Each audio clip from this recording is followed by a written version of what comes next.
supposed to go through the entire plot of that particular film. Okay, we're here thinking about chapter 5, and if you've missed some of the preceding chapters, and you kind of like feel that you've walked in just halfway through the film, you can download the messages on our website that are available online. Please do catch up with not just the parts of the film, but this is God's Word. And that's the important reason why we're going through this book as a church. Where is God? Where are you, God? I wonder if you're one of the millions, billions, trillions that would have asked that question. When tsunamis, hurricanes, earthquakes kill lives, destroy homes, when there's war, when children suffer, the whole Ebola thing, God, where are you? And when things go wrong. Those are not new questions, are they? And I would imagine those would be some of the questions that would be brought to mind as we go through this chapter as well. In Esther chapter 4, Queen Esther had learned that the lives of all the Jews in Persia were threatened by Haman. Her cousin, Mordecai, was probably the correct pronunciation that Alison brought to us this morning, told her to go before the king to plead for their lives. But Esther was scared to do so, because if she went before the king without being summoned, then he may well put her to her death. God, where are you? She may well be thinking, because there was all this pressure seemingly upon this young woman, this young girl. I wonder, thinking about films, if you remember the film Mission Impossible. Anybody show hands there? Yeah, okay, so if you're kind of like into the films of the 90s, Tom Cruise was the main figure in the Mission Impossible films. If you weren't into the films and you go back another 20 years, you may well remember the TV series Mission Impossible. All those in the 70s, remember? Yeah, okay. And there is a mission here, should you choose to accept it. Remember that on the little tape recorder, and then this tape will... Exactly, you see? You all know that. What a brilliant theme tune, though. Whether it's a TV series or the film, very catchy theme tune to Mission Impossible. We won't do that this morning. But I want you to consider that in the light of the mission that was granted to Esther. Should you choose to accept this? We could have maybe added the caveat to that should you not, should you not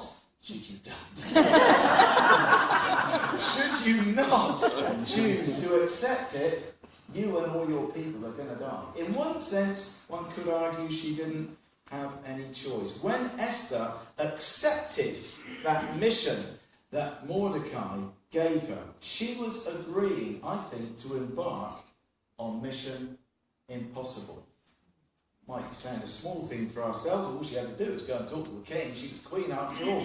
Why was this mission impossible? Here's why. This is what she had to do. 4 things. Firstly, she had to speak to the king. But to speak to the king, she has to then break the law. And the penalty for that was death. That's therefore a pretty big thing for a young woman to undertake. Secondly, as she makes her appeal to the king, she has to confess that she has indeed deceived the king by not owning up and telling him that she herself was, in fact, a Jew.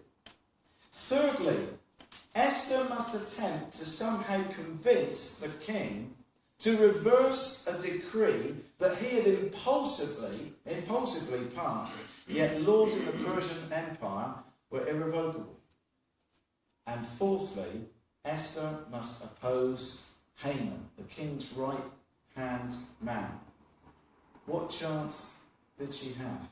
That's why in the preceding chapter, we see towards the end of chapter 4, how she was gathering all the Jews together to fast, to take seriously, we would hope, alongside their fasting, would have been prayer, which everywhere else in the Old Testament the Jews would have accompanied fasting with prayer, taking seriously this massive event and series of circumstances that needed God to step in, because unless he did, then they were without hope. And often it's when it gets to that 11th hour, isn't it, that it takes ourselves, thinking, well, God, without you, there is no hope here. That would have been true in this instance. First thing that struck me here was for ourselves to maybe expect the unexpected. Expect the unexpected. That phrase has stuck with me from about 11 years ago, when we were praying as a family about where God wanted us to be, to move, and it was my son that spoke to me about that. Age 12 at the time. Expect the unexpected. And in terms of a series of circumstances about what we expected, God did what we didn't expect of him. And we ended up coming here. Maybe for someone here this morning, as you're facing a series of circumstances or a situation that there seems a sense of no hope at all, and it is a bit like Mission Impossible, just give God a little bit of room for ourselves to expect the unexpected. All we need is faith the size of a mustard seed, Jesus said. I struggle with even that much sometimes, so if that's you as well, you're not alone. The queen doesn't go before the king in sackcloth and ashes, even though maybe her heart was feeling that way. Mordecai, you may well remember it if you were here, and we looked a little bit about why he did that, was wailing and weeping and was dressed in that awful sense of sackcloth and ashes. But for her to approach the king and be in the king's presence like that, that would have certainly meant death, because those in mourning were not allowed into the king's presence. So she has to think very carefully, despite what she is feeling deep down, about how she presents herself. And we read there in verse 1 of chapter 5 that she put on her royal robes, so that she was adorned with all that beautiful royal regalia. Once she is dressed in those royal robes, she then goes before the king. Probably this would have been the scariest moment in Esther's life. Difficult for us to kind of like wind back the clock to try and step in her shoes. Because really, the king could have been like this or like that, and that could have meant life or death. Just in a split second. Walking into a room, especially for a particular meeting, can fill a number of us with dread, can't it? Maybe for a job interview.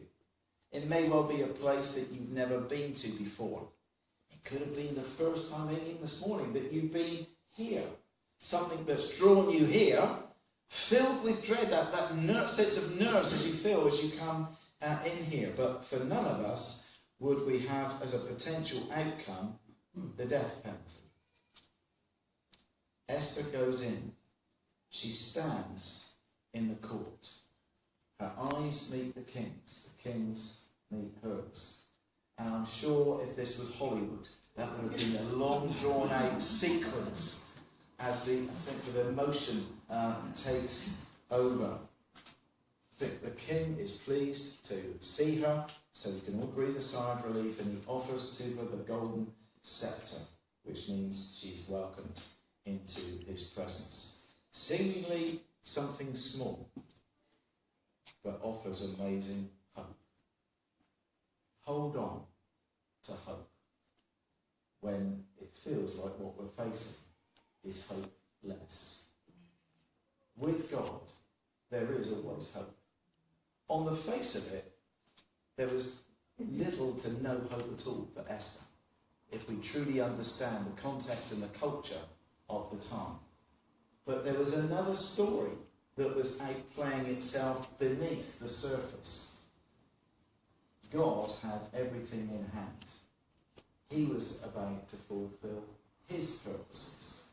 And regardless of what we feel about the world revolving around ourselves, there's another story that's not just beneath the surface, but it's far more important than what you and I say or do. It's that story that God is indeed unfolding for the purpose of his word. It's his story as we think about history. Hold on to hope. The king realises that since she put her life in danger Esther must have some special request to make. And he asks her what that request is. His offer of, I will give you up to half the kingdom, didn't mean that literally she could have up to half the kingdom, but rather it's a way of the king expressing his generosity, his generous spirit, but also that any request would be within his power to fulfill and to grant. That kind of response, though, could get a king into trouble. You may well recall something that occurred in Mark's Gospel, Mark chapter 6, verse 23, when there was another young woman, Herodias, who was in dancing before at the king. And he was so pleased with the thrill he was getting from this young woman dancing. Let me know anything that you would like, up to half the kingdom, and it will be yours. The young girl, unsure about what to say, goes and checks that out with her mum. Good thing to do, seek a bit of a parental advice. She wants the head of John the Baptist. And that's what gets fed back to the king. He cannot go back on his word. God, what a foolish king. Kings who get themselves into a lot of trouble. Esther is asked for whatever she wanted. Now you would have thought at this point of the story, had you not read on or heard chapter 5 read, that the answer would have been, I want this guy, Haman, hung up and unstrung and quartered, wouldn't you?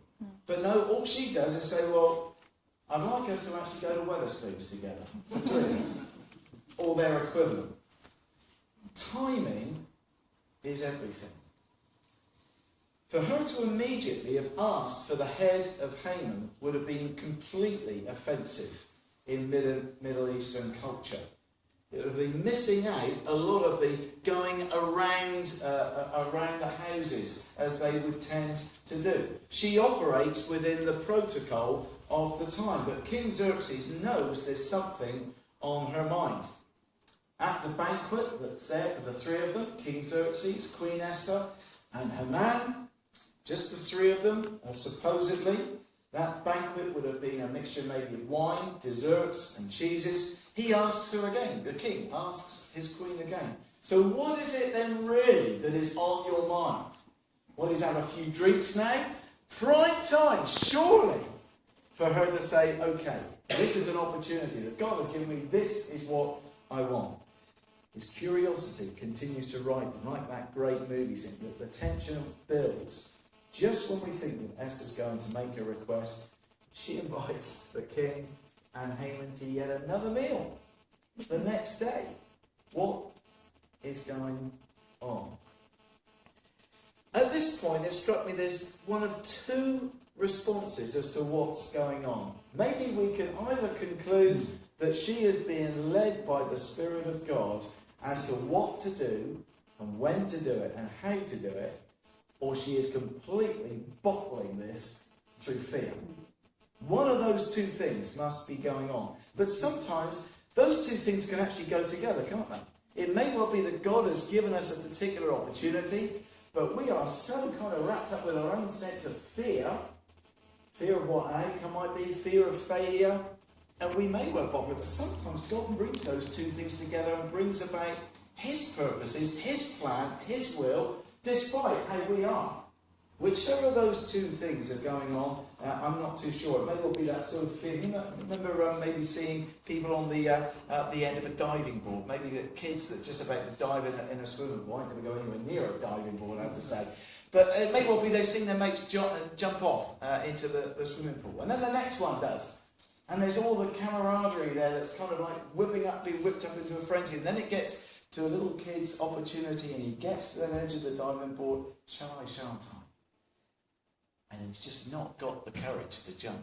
Maybe there was some of that was going on for Esther. Is this the right time or is it not? I'm not too sure. What we can conclude, I think, is this. It's really important for ourselves as a people of God. Wait for the right time. Wait for the right time. And we'll see about the importance of timing in a few moments' time. Let's think about this man, Haman. Not a nice character at all. He'd just been honoured above every other man in the kingdom with a private banquet with the king and queen. He's probably somewhat drunk. I think the chapter there speaks about him being in high spirits. That's probably a polite way of putting it, I would suggest. But immediately that he sees Mordecai on his way home, his bubble bursts, who himself, of course, must have wondered what on earth is going on. Mordecai has said, look, it's just press the pause button there, just as an aside. Mordecai said, look, Esther, it's up to you here to get the king to change his mind. Because otherwise, you, me, all the Jews, we are going to be wiped out as a race. So he's left that with the wisdom of Esther, his cousin. Next thing he knows, he probably hears through the grapevine that the king, the queen, and Haman have been having this little party, drinks flowing, and he can see maybe the impact of those drinks on Haman, and then Haman's on his way home. What must Mordecai have thought at that moment? Everything that he had wanted to see happen, that looked like exactly the opposite. God, where are you? I trusted Esther. I thought you gave her that position for such a time as this. Remember? Now, we haven't got any of the thought processes of Mordecai there at all. But I'm pretty sure at the very least, even if he wasn't ticked off, he was pretty confused as he saw Haman wander back, maybe wobble back to his home. Back to the story. Haman brags to his family and friends about his wealth, his time with the king and queen, about receiving a second invitation, but he also goes into that male sulk about Mordecai. Ladies, I know you know very little about men and sulking, but from time to time, occasionally, men, we have a little sulk when we don't get our own way or whatever. I wonder if you've ever been around someone who's been in that little stop and sulk moment, where maybe they've got everything going for them, but there's still something else they have to focus on, a negative. Isn't that incredibly infuriating to be around such people? And he's bragged about everything that he's got. He's rich, he's wealthy, he's got all these sons here, he's had time with royalty, and yet still it's not enough. Haman's wife Zeresh and all of his friends probably fed up to the teeth with his stories, his bragging and his moaning. So they say the first thing maybe that comes into their mind to shut him up, well, why don't you just kill Mordecai? Well, it's a brilliant idea, isn't it? We can imagine that Haman then thought in response in that drunken stupor. So straight away, he has a gallows built. He hadn't thought it through about the implication of any of that at all. Similar to chapter 2, that gallows would have probably been more like 2 pieces of wood. It would have been the first type, really, of crucifixion scene, if you like, invented by the Persians and then perfected by the Romans and used ultimately, years later, on someone by the name of Jesus. Haman went to the extreme of wanting to hang Mordecai 75 feet in the air, and he will do this tomorrow. And then, far from feeling sick about it, he's then going to be able to relax, to enjoy his dinner with the king and queen. That's the sort of person he is. It now appears, probably to Esther, as word got back to her, that her delay is going to cost Mordecai his life. Not only that, maybe hers too. And maybe all the Jews. God, what are you doing? Why did you let this happen? Why didn't you say to me when I had that opportunity? Not once, but twice. Can you imagine? What's not written here, but what would have been in between the lines. Where are you, God? What are you playing at? Not able to perceive or sense the Spirit of God at work at all. I wonder if you've ever got angry with God when you thought that you'd been obedient and done the right thing, and then things appeared to go completely pear-shaped. Remember somebody talking to me yesterday? Everything was fine until I became a Christian and got baptised. Ever since then, this is yesterday morning. That person's here today. They know exactly who they are. How ironic is that?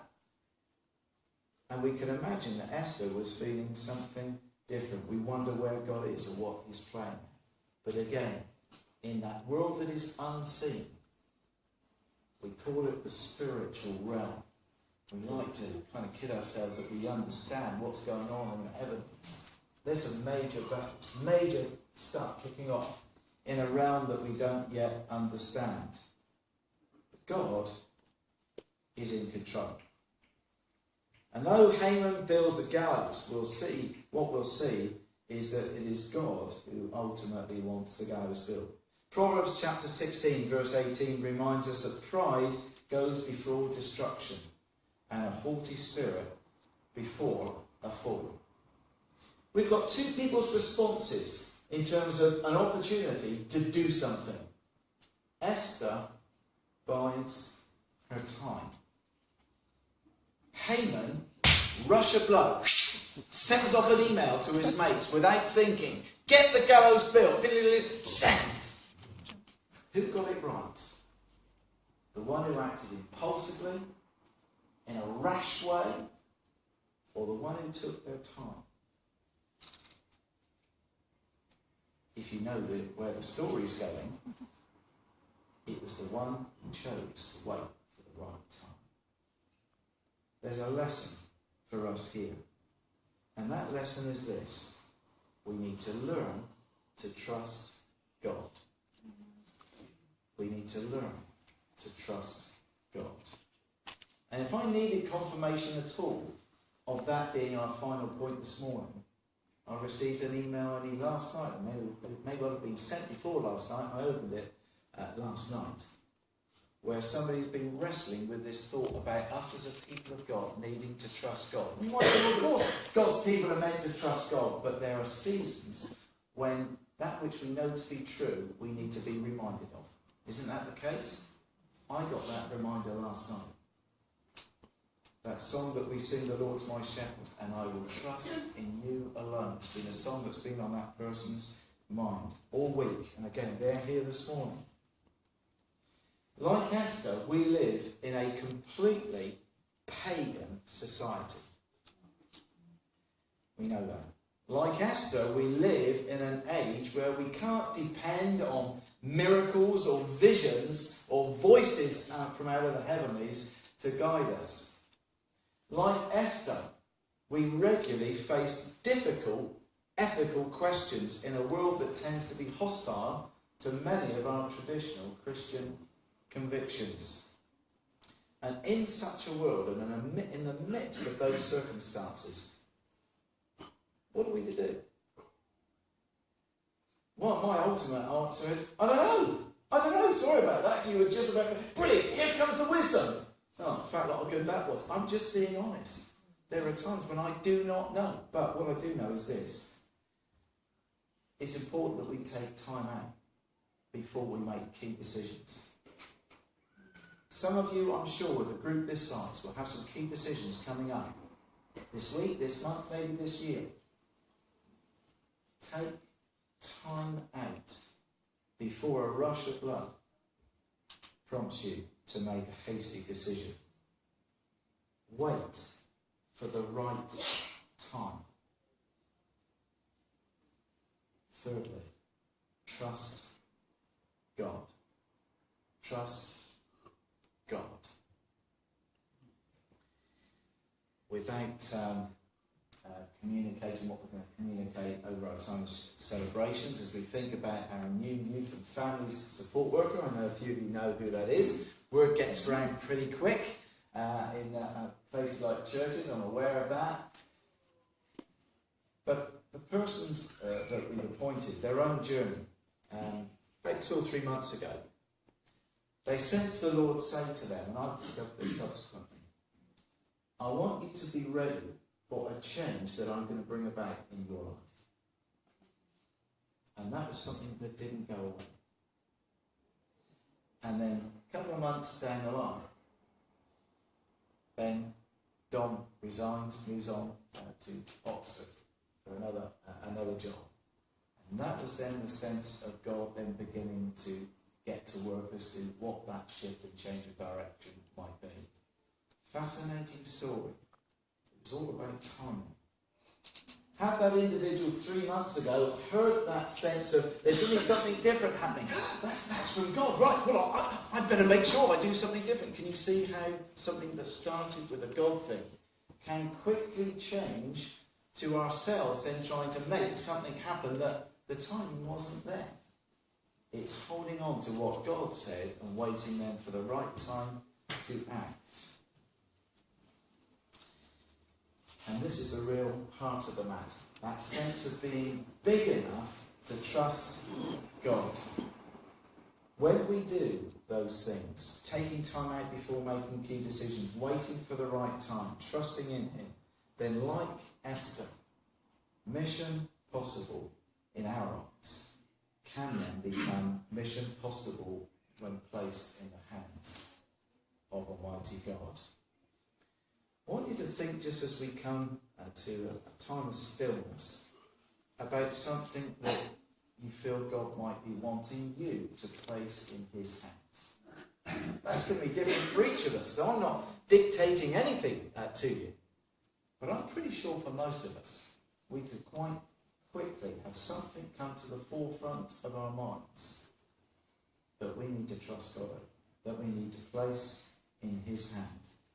And maybe for some of us, as we do that, let's not let go of the earlier part of the story. As we leave whatever that issue, situation, relationship might be in God's hands, hold on to hope and expect the unexpected. Let's pray together. Just further that opportunity